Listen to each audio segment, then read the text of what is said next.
আজ আমরা এমন একজনের জীবন থেকে লিডারশিপের কিছু অসাধারণ দিক বোঝার চেষ্টা করব, যা যে কোনো প্রফেশনালের জন্যেই কিন্তু খুব গুরুত্বপূর্ণ হতে পারে। আচ্ছা, একজন লিডার আসলে কিভাবে তৈরি হন?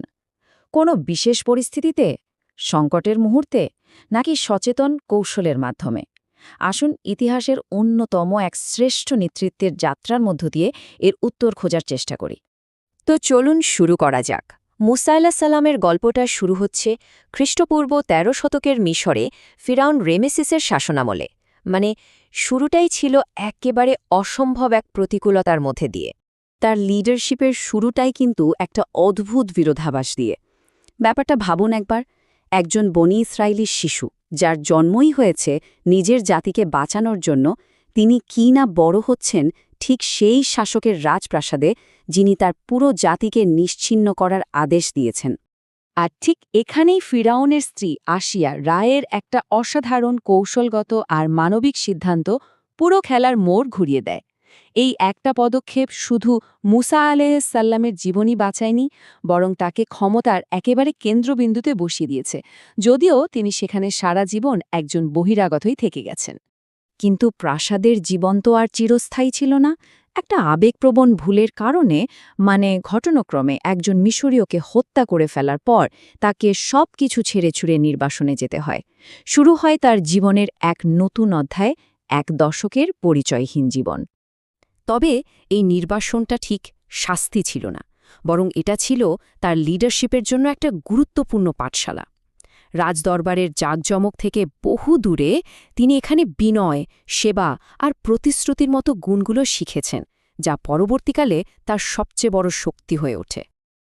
এখন এই পর্বের সবচেয়ে অবাক করার মতো বিষয় হল, তার যে বিশাল ঐশ্বরিক মিশন, সেটার শুরুটা কিন্তু কোনো হিরোর মতো ঘোষণা দিয়ে হয়নি, বরং এর শুরু হয়েছিল খুব সৎ একটা আত্মবিশ্লেষণ দিয়ে।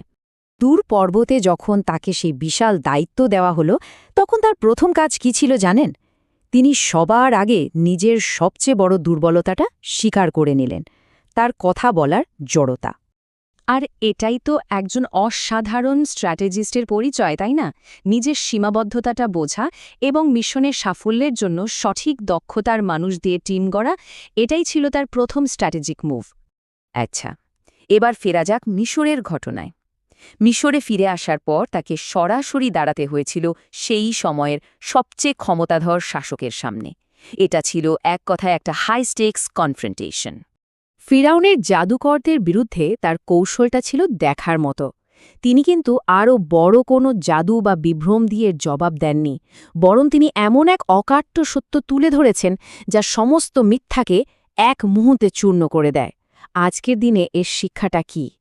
এই যে এত ইনফরমেশন ওভারলোড আর বিভ্রান্তির যুগে স্বচ্ছতাই কিন্তু সবচেয়ে বড় শক্তি।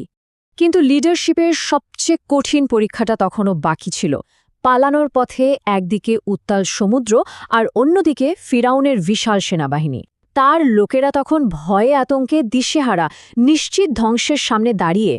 এরকম চরম সংকটের মুহূর্তে যখন সবাই আশা ছেড়ে দিয়েছে, ঠিক তখনই একজন লিডারের স্থিরতা, ভরসা যোগায়।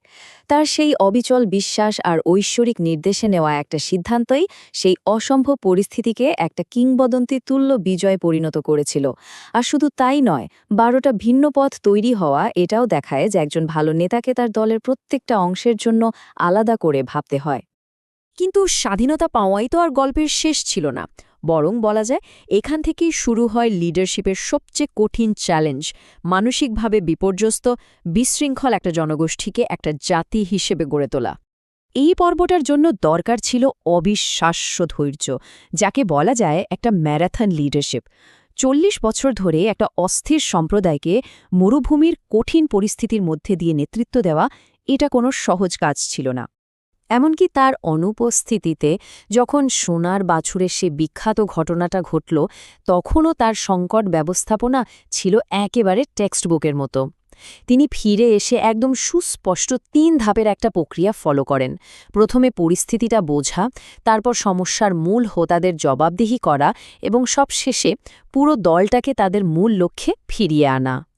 তাহলে এত সংগ্রাম আর বিজয়ের পর তার এই লিডারশিপ মডেল থেকে আমাদের জন্য মূল শিক্ষাটা কি? তার পুরো জীবনটাই যদি দেখি, প্রাসাদের বিলাসিতা থেকে শুরু করে মরুভূমির কঠোর বাস্তবতা পর্যন্ত এই কয়েকটি মূল লিডারশিপের গুণাবলী দিয়ে গড়া। আর প্রত্যেকটা পদক্ষেপে, প্রত্যেকটা সংকটে এই গুণগুলো কঠিন থেকে কঠিনতর পরীক্ষার মধ্যে দিয়ে গেছে। শেষ পর্যন্ত তার রেখে যাওয়া উত্তরাধিকার তাই কোনো ব্যক্তিগত ক্ষমতা বা ধনসম্পদ নয়, তার আসল উত্তরাধিকার হল নিজের জনগণের জন্য একনিষ্ঠ আজীবন সেবা। আর তার জীবনটা আমাদের সামনে এক চিরন্তন প্রশ্ন রেখে যায়, একজন লিডারের সাফল্যের আসল মাপকাঠি কি? শেষ পর্যন্ত গন্তব্যে পৌঁছানো, নাকি সেই কঠিন যাত্রাপথে দেখানো নিষ্ঠা আর আত্মত্যাগ?